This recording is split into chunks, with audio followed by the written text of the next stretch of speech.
সাধারণ একটা fantastic player এবং হয়তো সামহাও তাকে বাইরে রাখা হয়েছে, বাট আমি মনে করি যে সে এখনও বাংলাদেশ টিমে।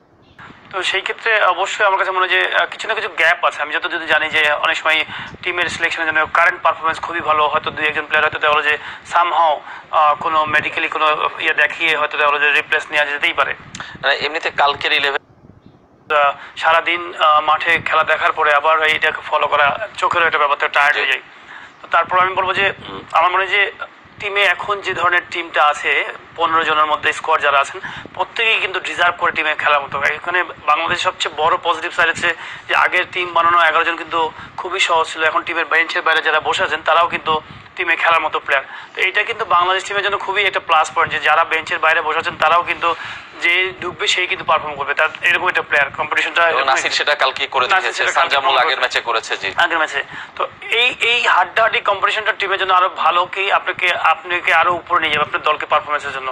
তো নো ডাউট আমি মনে করি যে এখানে যারা খেলছে প্রত্যেকেই ভালো প্লেয়ার, শুধুমাত্র কম্বিনেশনটা খুব ইম্পর্টেন্ট যে কোন ম্যাচে অপোনেন্ট কি আছে, অপোনেন্টে কতগুলো বাঁহাতি ব্যাটসম্যান আছে, কতগুলো ডানহাতি ব্যাটসম্যান আছে, কি উইকেটে খেলা আছে, এগুলো বেসিক্যালি আমার কাছে মনে হয় আমরা যতই বলি ম্যানেজমেন্ট যারা আছেন খুবই এক্সপার্ট, তারা কিন্তু এগুলো নিয়েই অ্যানালাইসিস করে কিন্তু টিম কম্বিনেশন করে। আমরা হয়তো অনেক সময় অনেক ভালো প্লেয়ারকে দেখি যে এই প্লেয়ারকে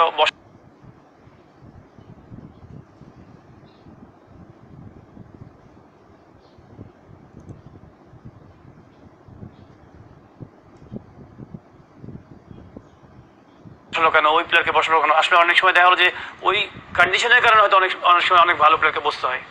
আলামিন ভাই 11টা সম্পর্কে যদি বলেন যে দর্শক প্রশ্ন হচ্ছে আমাদের সাকিব আছে, আর হচ্ছে আরেকজন অপশন হচ্ছে যে স্পিনার। এখন আমাদের ওয়ার্ল্ড কাপ চ্যাম্পিয়ন্স ট্রফি স্কোয়াডে হচ্ছে আমরা অফ স্পিনার হিসেবে কনসিডার করেছি মেহেদী হাসান মিরাজকে। একটা প্রশ্ন হচ্ছে যে আমরা মানে আমাদের ল্যাকিংসটা কোথায়? আমাদের ল্যাকিংসটা হচ্ছে যেটা হোয়াট আই ফিল যে আমাদের লোয়ার অর্ডারে, অর্থাৎ ওয়ান্স আপনি 7 নম্বর ব্যাটসম্যান যখন ব্যাটসম্যান শেষ, তারপরে আমাদের যে 4 জন আছে তার মধ্যে মাশরাফি কোনোদিন হয়তো করে কোনোদিন হয়তো করে না, তারপরে আর আমাদের কোনো ব্যাটসম্যান নাই, যে রেকগনাইজ কোনো ব্যাটসম্যান নাই। এই কনসেপ্টে মেহেদিকে দিয়ে ট্রাই করছে, মেহেদি হয়তো ব্যাটিংয়ে সেরকম নৈপুণ্য দেখাতে পারছে না, আর নাসির মাত্রই মানে ইন্টারন্যাশনাল ক্রিকেটে আবার ফেরত এসছে, তো Nasir can B a good option. But আমি যেটা বলতে চাই সেটা হচ্ছে যে এই কন্ডিশনে একজন স্পিনিং অলরাউন্ডার আমরা কনসিডার করবো না ব্যাটিং অলরাউন্ডার। ব্যাটিং অলরাউন্ডার যেহেতু নেই, অ্যানাদার স্পিনিং অলরাউন্ডার হলে আমাদের ব্যাটিং ডেপথটা হয়তো বাড়বে। But at the same time আমি মনে করি যে ম্যাচ যদি আমাদের জিততে হয় তাহলে আমাদের টপ 6কেই আমরা কনসিডার করতে হবে, পরের দিকে কনসিডার করাটা মানে চিন্তা করলে আসলে যেটা সম্ভব হবে না। জি, একটা দর্শক আছে, আমরা তার পরিচয় জানিয়ে প্রশ্ন অথবা মতামত জানান। ভাই ওয়ালাইকুম আসসালাম। জি, ভালো আছি, বলেন। রাজীব চট্টগ্রাম থেকে। যে তার মানে ইয়াটা কনফিডেন্স লেভেলটা ওই আগের জায়গাতে নেই। আর দ্বিতীয় প্রশ্নটা হচ্ছে যে মোসাদ্দেক কি 6-7-এই বেস্ট ছিল না, যে ওকে উপরের দিকে, এটা কি আসলে পরীক্ষামূলক না ওকে 4 নম্বরেই খেলানো হবে? পাইলট ভাইয়ের কাছে একটু প্রশ্ন, পাইলট ভাই যদি একটু এটা ডিটেইলস একটু বলতো। আচ্ছা, ধন্যবাদ আপনাকে। এর আগে কম্বিনেশন নিয়ে আপনি একটু বলতে যাচ্ছিলেন। যেটা আমি বলছিলাম, আমি একটু বলছি, আনসারটা একটু পরে বলছি। তার আগে বলি, দেখেন বাংলাদেশ টিমে 4টা সিমান নিয়ে খেলালে একটা বড় প্রবলেম হচ্ছে আমাদের। তাহলে আপনাকে কিন্তু বেসিক্যালি আমাদের সবচেয়ে প্লাস পয়েন্ট হচ্ছে আমাদের উইকেট কিপার কিন্তু জেনুইন ব্যাটসম্যান মুশফিক। সাকিব কিন্তু বেস্ট অলরাউন্ডার। সাকিব হচ্ছে এমন একজন ওয়ার্ল্ডের সব দেশে কিন্তু ভালো বল করে। তো আমি কিন্তু সাকিবকে যেহেতু পেয়ে যাচ্ছি, তার মানে আমি 4টা সিমান খেলালে সাকিব খেলবে, তার মানে 5টা বোলার কিন্তু আপনার পেয়ে যাচ্ছেন। সাথে কিন্তু মাহমুদুল্লাহ বলেন, মোসাদ্দেক বলেন বা নাসির বলেন, সবাইকে আনইউটিলাইজ হবে, মানে ইউটিলাইজ করতে পারবেন আপনি।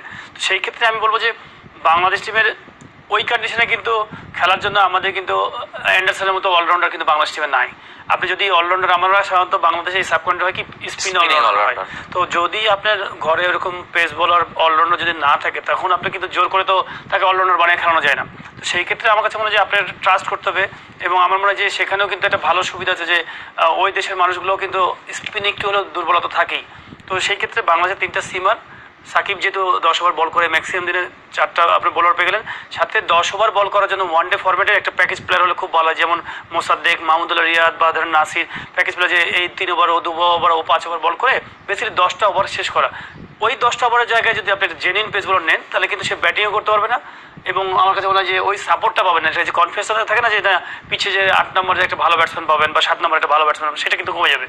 আচ্ছা, আপনি মানে 3 পেসারের পক্ষে? আমি মনে করি যে বাংলাদেশের মতো টিম, ইংল্যান্ডের মতো টিম, নিউজিল্যান্ডের মতো টিম, সাউথ আফ্রিকার টিম পারে, because they have lots of allrounder. আমার কাছে মনে হয় যে পেস বোলিং অলরাউন্ডার আছে বাংলাদেশের, কিন্তু এদিকে আমাদের কিন্তু অলরাউন্ডার, বিকজ আমরা সারা বছর কিন্তু 12 মাসের মধ্যে আমরা কিন্তু 2 মাস শুধুমাত্র ঘাসের উইকেটে খেলি, বাদ বাকি 10 মাসে কিন্তু আমরা স্পিন ট্র্যাকে খেলি। তো সেই ক্ষেত্রে কিন্তু পেস বোলার অলরাউন্ডার হয়ে ওঠে না।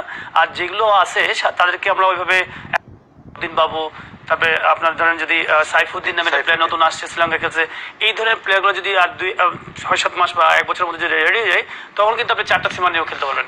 আর এই দর্শক যে প্রশ্ন করলো যে নাসির হোসেনের ক্যাচ নিয়ে কালকে মিস করেছেন, আমি কিন্তু ওনার নিঃসন্দেহে আপনি খুবই ভালো কোশ্চেন করেছেন, বাট আমি মনে করি যে প্রত্যেকটা প্লেয়ারই ম্যাচে যে 100% ট্রাই করে, কিন্তু আমি নাসিরের ব্যাপারে আমি যতটুকু মনে করি যে নাসির কিন্তু ইন্টারন্যাশনাল অলরেডি প্রুভেন প্লেয়ার, সে কিন্তু ভালো খেলেছে এবং ডোমেস্টিকে কিন্তু সেই খেলার মধ্যে ছিল, ঢাকা লিগেছে, এবং ওইখানে যেও কিন্তু সে ক্যাম্প করে, প্র্যাকটিস করে, ক্যাচিং প্র্যাকটিস করে। হয়তো কোনো কারণে যে কোনো প্লেয়ার দেখবেন যে ভালো ফিল্ডারও দেখবেন যে অনেক সময় মাহমুদুল্লাহ মিস করেছেন। তো আসলে এটা বলা খুব কঠিন, কে কখন ক্যাচ ধরবে, কে কখন ছাড়বে।